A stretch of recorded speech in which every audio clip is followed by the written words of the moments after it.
Hi దోస్తులు, ఎట్లున్నారు? మంచిగా ఉన్నారా? ఇవాల్టి రెసిపీ వచ్చేసి చింతచిగురు పప్పు.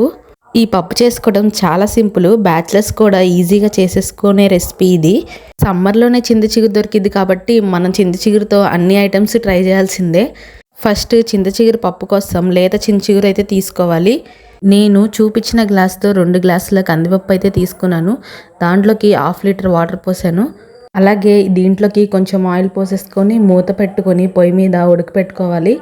కరెక్ట్గా 4 విజిల్స్ వచ్చాక దింపేయాలి. అప్పుడు పప్పు అయితే మెత్తగా ఉడికిపోద్ది.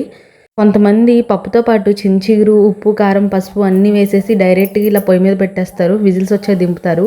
అప్పుడు పప్పు సరిగ్గా ఉడకదు. ఇలా చేస్తే మాత్రం మంచిగా ఉడికిద్ది. చూసారా పప్పు అంతా ఎంత మెత్తగా ఉడికిపోయిందో. ఇప్పుడు పప్పు గుత్తితో కూడా మెత్తపాల్సిన అవసరం లేదు, అంత మెత్తగా ఉడికిపోయింది. ఇప్పుడు దీంట్లోకి చిటికెడు పసుపు, 1 స్పూన్ ఉప్పు, 1.5 స్పూన్ కారం అయితే వేసుకోవాలి. కారం వేసే వీడియో స్కిప్ అయింది. చింతచిగురు పప్పులోకి కారం ఎక్కువనే పట్టిద్ది, ఎందుకంటే ఇది పులుపు ఎక్కువ ఉంటుంది కాబట్టి కారం ఎక్కువ పట్టిద్ది. ఇప్పుడు దీంట్లోకి చింతచిగురు వేసుకొని అలాగే కొంచెం వాటర్ పోసుకొని పొయ్యి మీద పెట్టాలి. కరెక్ట్గా 5 మినిట్స్కి ఉడికిపోద్ది. ఇది ఉడకగానే ఇలా పప్పు గుత్తితో మెదుపుకోవాలి. ఇప్పుడు ఉప్పు చూసుకొని ఉప్పు సరిపోతే అడ్జస్ట్ చేసుకోవచ్చు.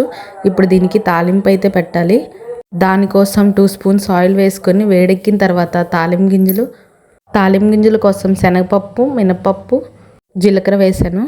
తాలింపు గింజలు కొంచెం ఫ్రై అయిన తర్వాత దాంట్లో ఆనియన్స్ ఫ్రై అయిన తర్వాత కరివేపాకు వేసాను. తాలింపు రెడీ అవ్వగానే ఈ పప్పు అయితే దాంట్లో పోసుకొని కరెక్ట్గా 2 మినిట్స్ మళ్ళీ మగ్గించుకోవాలి. మరీ ఎక్కువసేపు పొయ్యి మీద పెట్టాల్సిన అవసరం లేదు. కరెక్ట్గా 2 మినిట్స్కి దింపేస్తే సరిపోద్ది. టేస్టీ చింతచిగురు పప్పు అయితే రెడీ అయిపోయింది.